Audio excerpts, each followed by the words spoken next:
Vai lá. Vamos lá, o Leonardo, ele fala o seguinte: diante da estrutura tripartida da Tanar e do papel fundamental da Torá para o judaísmo, como a teologia... É a pergunta para os cristãos, né? É. Ah, tá. Como a teologia cristã lida com a tensão entre a continuidade da revelação e o surgimento de um novo testamento? A base bíblica clara para essa nova aliança? Posso começar?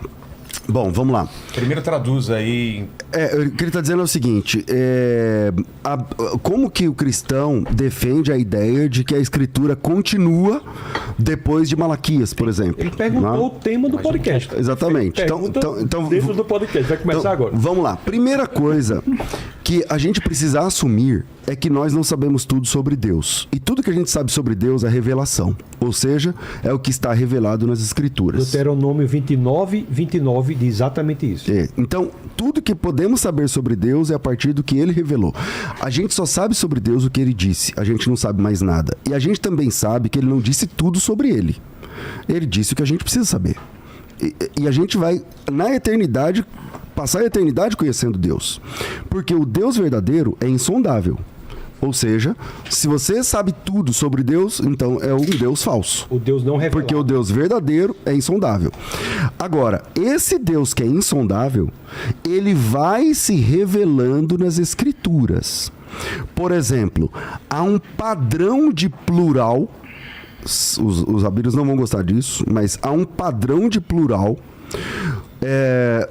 quando se trata de Deus na Bíblia. A partir da primeira vez que Deus é mencionado, ele é mencionado por um nome genérico, que é isso. Vocês falam Elohim, mas o termo é Elohim, né, na verdade. No plural. É que no lugar do K é o H, né? Que vocês não vão pronunciar Elohim. Mas... Gênesis 1, 26, 27 diz, façamos... Isso. Há um padrão de plural na Bíblia.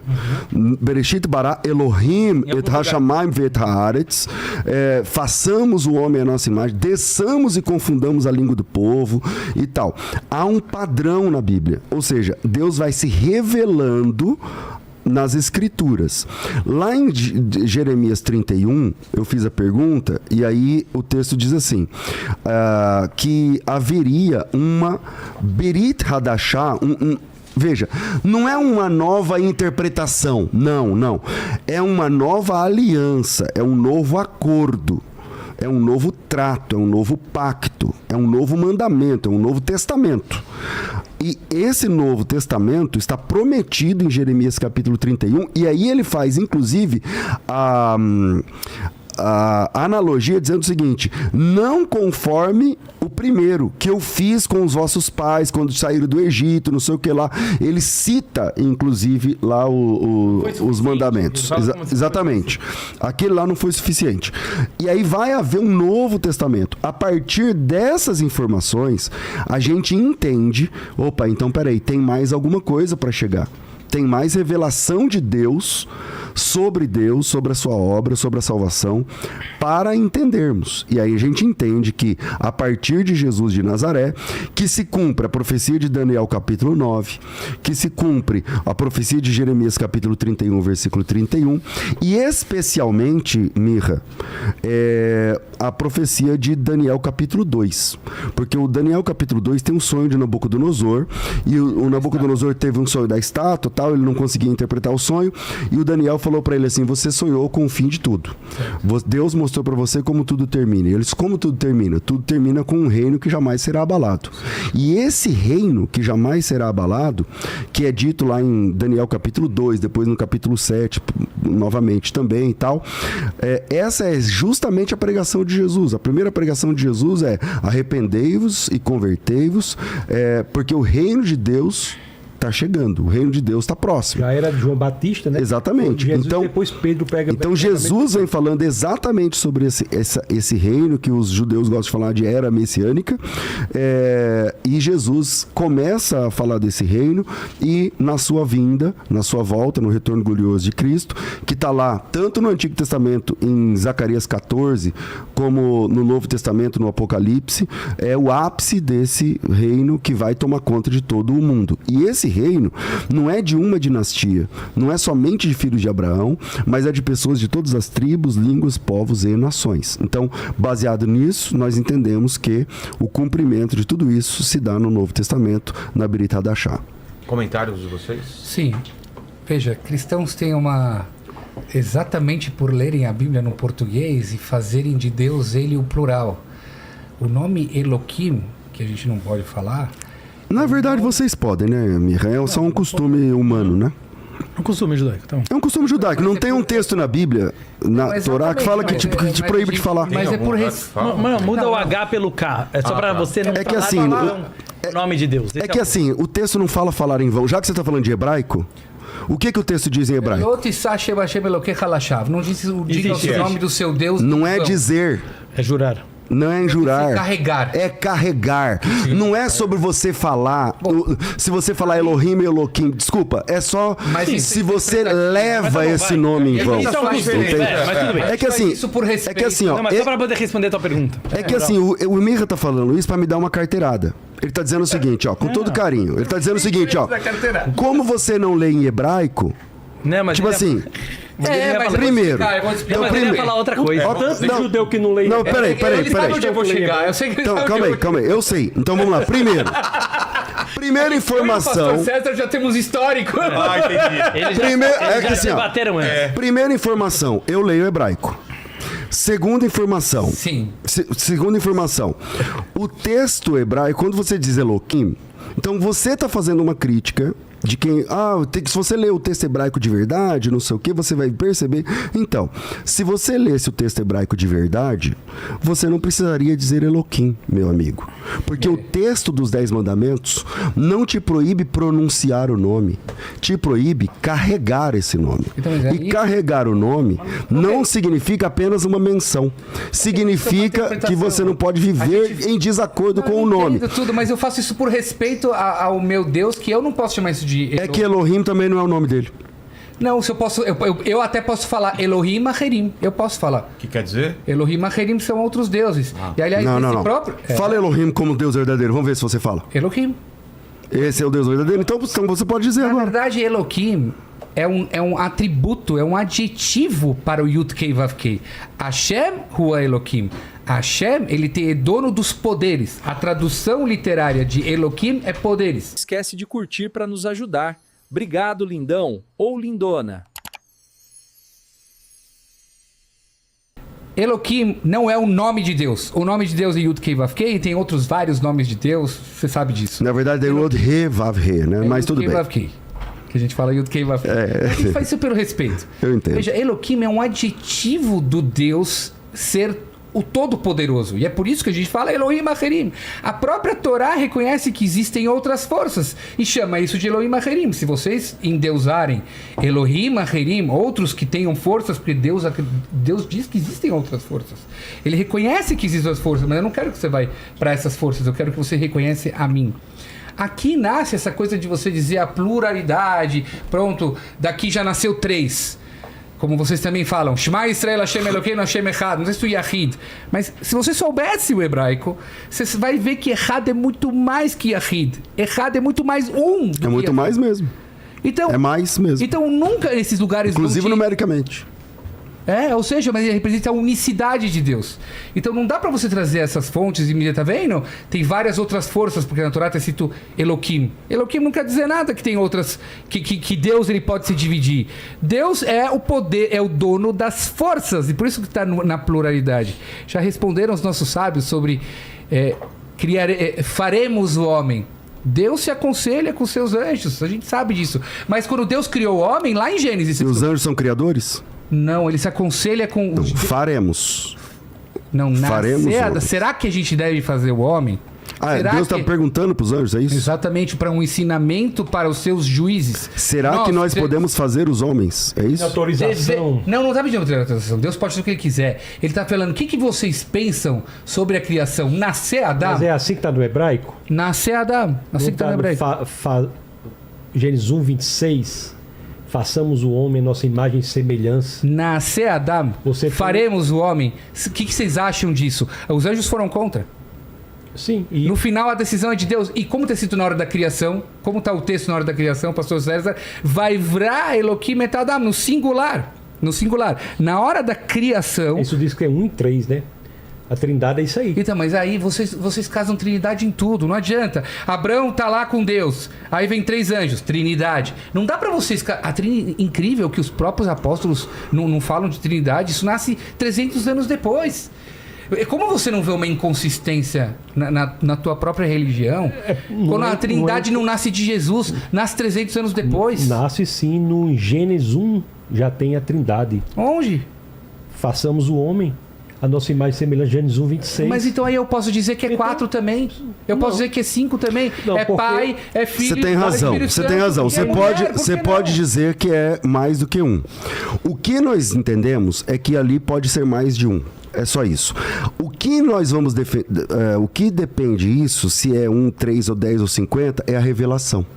E na revelação existe o Pai, o Filho e o Espírito Santo. né? Isso Isso pronto. está em Gênesis 1. Gênesis 1, Então, 2, 1, a minha pergunta é por que isso não nasce do próprio Jesus falando dessa forma ou dos seus alunos? João falando... 10:30. Não, Eu mas e o ele Pai não somos um. Então, ele fala isso, mas ele não fala Pai, Filho, isso é Trindade? Fala sim. É criação humana. Mateus capítulo 28, versículo 19. Lê aí. E aí tá escrito Trindade lá? Tá escrito assim, que o batismo tem que ser em nome do Pai, do Filho e do Espírito Santo. Não, mas aí A vocês palavra criaram... Bíblia não está na Bíblia. Veja, mas disso vocês dividiram Deus. Vocês Ó, dividiram Deus deixa eu- em 3. Não, beleza. Vocês fizeram 3 entidades para Deus. então, mas isso aí- não tá na Bíblia. Aí, como eu disse, o que nós temos é a revelação.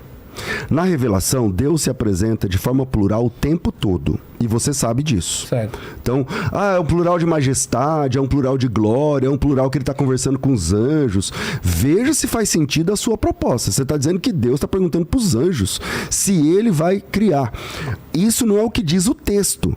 Isso é o que dizem os rabinos que vieram depois saí do texto. e comentaram o texto. Adam, eu concordo que está no plural. Mas é o mesmo Deus que vem no Monte Sinai e diz: Eu sou o teu Deus que te Eu tirei sou do Deus. Egito. Só Sou há o um único, Deus. você não pode dividir, você não pode ter outro, não pode ter imagem. Isso, ele está certo, é isso mesmo. É isso Então, mesmo. É um único Deus. Então, Deus. mas você não pode usar da palavra plural, que na verdade, para quem entende hebraico bem, sabe que existe uma linguagem muito respeitosa quando você diz no plural. Quando você Um fala plural majestático, Senhor, é verdade. É uma coisa muito mais respeitosa, e a linguagem da Torá Mas é assim. plural. Mas isso não vem remeter à Trindade, isso que eu quero dizer para vocês. Então, vamos lá. Isso é uma interpretação romana. Então, você está dizendo que é romana, né? Mas há um sem número de provas de que antes do Concílio de Nicéia, porque você deve estar falando do Concílio de Nicéia. Correto. Muito antes do Concílio de Nicéia, a igreja já defendia Pai, Filho e Espírito Santo, porque Jesus Cristo defendeu essa ideia. Então, mas nem o próprio Paulo falava que Jesus é Deus. Quando você lê as cartas de Paulo, do que eu já li, Deus e Jesus. Deus e Jesus. Mas para vocês o Deus é Jesus. Como pode ser Deus e Jesus? Isso não bate com a teoria de que ele se manifestou no cara em carne e é o próprio Deus. Porque ele chama de Deus e Jesus, Deus e Jesus. Vamos ler então o que Paulo diz aqui em Tito capítulo 2, versículo de número 11 a 13. O texto diz o seguinte, Tito 2, 11. A graça de Deus se manifestou salvador a todos os homens, educando-nos que, renegadas as impiedades e paixões mundanas, vivamos no presente século sensata, justa e piedosamente, aguardando a bendita esperança e a manifestação da glória do nosso grande Deus e Salvador Jesus Cristo. Então, obrigado por esse texto. Aí ele, Por nada. Ele coloca assim contradição. Porque se ele Deus. Se ele Que diz, assim, agora há pouco Deus você disse que o Paulo e não Jesus. falava que Jesus é Deus, né? Agora ele está dizendo que ele é um grande Deus. Então, mas aí como ele pode dizer Jesus e Deus e Jesus, Deus e Jesus, depois ele fala que é o próprio... É isso que eu falo, que o Novo Testamento está cheio de inconsistências. É porque na sua cabeça, com todo respeito, você está dizendo 2 deuses diferentes, e não é o caso. É um único Deus que se manifesta em 3 pessoas distintas, não diferentes, distintas, Deus- não separadas, Deus distintas. sempre veio para o mundo com o nome Yud-Kei Vav-Kei.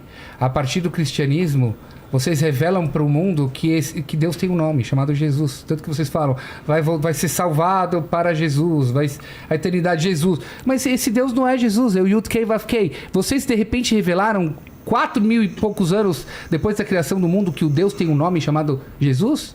O nome de Deus é Yud Kei Vav Kei. Então vamos lá. Deus tem um nome. Deus tem vários nomes na Bíblia, na verdade. Correto. Vários nomes na Bíblia. Existe um nome que é o nome próprio de Deus, que é o que você chama de Yod Kei lá. Na verdade é Yod Re Vav Re. Para quem sabe hebraico é Yod Re Vav Re. Eu sei hebraico. Mas você fala errado. Então, mas eu sei falar rei. Mas na hora de juntar as 4 letras, eu, por respeito a Deus, eu não faço. Eu só faço isso no momento de Por respeito a Deus, você fala errado, certo? Não que eu falei errado. Eu não quero falar só o nome de Deus na hora. O nome de Deus tem 4. O nome de Deus tem 4 letras, correto? Yud. Faz um espaçozinho rei, depois faz um Vav. espaçozinho, vav, e depois faz rei. Eu só não posso falar junto porque eu só falo isso na hora da reza. Ok. Ou na hora que eu tô estudando. Então para não falar o nome certo, você por fala o nome respeito, errado. Por esse... respeito. Ele Tá sabe, tudo bem, sabe. eu entendi. Pode ser só mais um. Fica à vontade, pode falar. Não, eu só queria. Eu acho que é importante acrescentar ao nosso debate aqui só mais uma coisa em relação às 300 profecias que são cumpridas em Jesus. Também tem um assunto que nós não falamos, que são os links entre o Antigo e o Novo Testamento. É um texto que se autorreferencia em mais de 65 mil situações. Então é um texto único na história da humanidade que faz isso também, sabe? Se o título aqui do podcast é As Escrituras Sagradas e a Teologia Cristã, nós não podemos negligenciar essa autossituação de correlação que dá entre o Antigo e o Novo Testamento. São mais de 65 Mas uma mil. Bíblia não pode se contradizer. Quando vocês Não, ela dizem não- que Jesus morre para se extinguir contradiz, o não. pecado de todo mundo, a própria Torá diz, vê lá, Devarim Havdalet Tetzain, Deuteronômio 24:16. Lo yumtu avot albanim, pais não morrem por filhos, filhos não morrem por pais. Como a própria Bíblia que diz isso, de repente vai dizer num Novo Testamento que não vai morrer um homem para extinguir todos os pecados da humanidade, mas a própria Bíblia já disse que não. Isso. Então a Bíblia não é um livro de história que pode de repente ter algumas versões, um fala assim, não, a Bíblia só é uma versão, não tem A Bíblia contradição. não se contradiz em nenhuma situação. Mas isso é uma Não, o contradição. que não é contradição. O que Jesus Cristo faz é assumir o Cordeiro perfeito, a posição de Cordeiro perfeito que os judeus faziam por séculos. Não faz mais agora porque não é mais necessário. O templo foi destruído e tem Jesus Cristo que fez isso. Estando em Cristo, nós somos salvos. Jesus é o Cordeiro, o sacrifício quem faz é o judeu. A diferença do judeu é que o sacrifício não funcionava. Tinha que fazer de novo. Jesus Cristo é o sacrifício perfeito, porque aqueles que nele estão encontram a liberdade para sempre. Então não há contradição. Outra coisa que eu quero falar sobre a confiabilidade do Novo Testamento. É outro assunto muito importante. Nós estamos falando aqui de um documento único. Certo. Tenho falado muito sobre isso. Nada se compara, né? A gente sabe. Se pegar a Ilíada de Homero, 643 cópias. Platão, 10 cópias. Tácitos, Joséfos, 8 cópias. O Novo Testamento tem 5.686. E você sabe a confiabilidade dos textos, eles não são absolutamente idênticos, 99,5% dos casos. Então existe todo um caso intelectual que é construído para a confiabilidade do Novo Testamento. Além disso, ele se referencia ao Antigo Testamento nessas inúmeras situações que eu falei. Só queria trazer isso aqui à discussão para demonstrar que nós não estamos falando de um texto qualquer. É o texto mais confiável escrito na Antiguidade. Agora, a grandiosidade da Torá é que eu te levo para qualquer sinagoga do mundo, a gente abre o Aron, a Arca Sagrada, e você vai ver uma Torá igual em todos os lugares do mundo. Já se você me levar para as igrejas e a gente abrir os Novos Testamentos, vamos ver vários tipos diferentes de Novo Testamento. diga. Seu argumento não tem consistência por uma razão. Por quê? Porque a Torá que você vê igual em todos os lugares, ela é em hebraico, certo? Correto. Ok. O Novo Testamento em grego também é tudo igual. É tudo igual. O você que tá nós temos aqui é a tradução. falando de tradução? Por Que é alguma isso mesmo? razão. Não, eu tô Exato. falando que Você mesmo- está falando de tradução. Não, Você tá não falando tô de quê? tradução. Porque Então, Eu tô peraí, falando você está que dizendo mesmo- que o texto grego tem diferença? Eu tô falando que mesmo nas versões gregas já tem versões que apagaram os próprios textos gregos porque não bate Mirra. com teologia. Não, isso não faz sentido. Mirra, Você Sim, tá tem falando. gente que já apagou o próprio Mirra, Eu já vi Bíblias Não, que calma aí. apagaram o próprio texto. Calma aí, aí a gente vai falar de crítica textual. Você sabe o que é um manuscrito palimpsesto? Você sabe do que eu tô falando? Não. Tá, então dentro da crítica textual e dentro do estudo de manuscritos, é o seguinte, um manuscrito palimpsesto, dá um Google aí quem quiser, significa que a pessoa... ChatGPT. O ChatGPT. Significa que o material invelino, por exemplo, ele era raspado e reutilizado. E isso, dá um Google, todo mundo vai entender. isso não significa que o que está escrito lá por cima do couro que foi raspado e reutilizado, como por exemplo no Códice de Bezae, por exemplo, tenha algum tipo de erro. O que ele está dizendo é que esse manuscrito foi escrito em cima de um material que já tinha sido usado antes. Não está dizendo que foi rasurado e refeito. O que a sua inconsistência que eu entendo é o seguinte: abre lá na Torá, lá na sinagoga de qualquer lugar do mundo, que você vai ver o mesmo texto. Ora, nós também temos um único texto, uma única fonte. Aliás, O que se diferencia são as... Deixa eu concluir. Certo. O que se diferencia são as traduções. Pega parabéns pra você e traduz pro hebraico. Exato. Então você Se 10 pessoas traduzirem, vai dar diferença. Então, Agora, então, o mas texto você- original é grego Tá do bom, Novo beleza, mas Testamento. então você agora tá falando que o texto original foi em hebraico e por que cristãos não estudam hebraico? Essa é a maior pergunta que você tem que Porque responder. o Você Novo acabou de Testamento falar- é grego.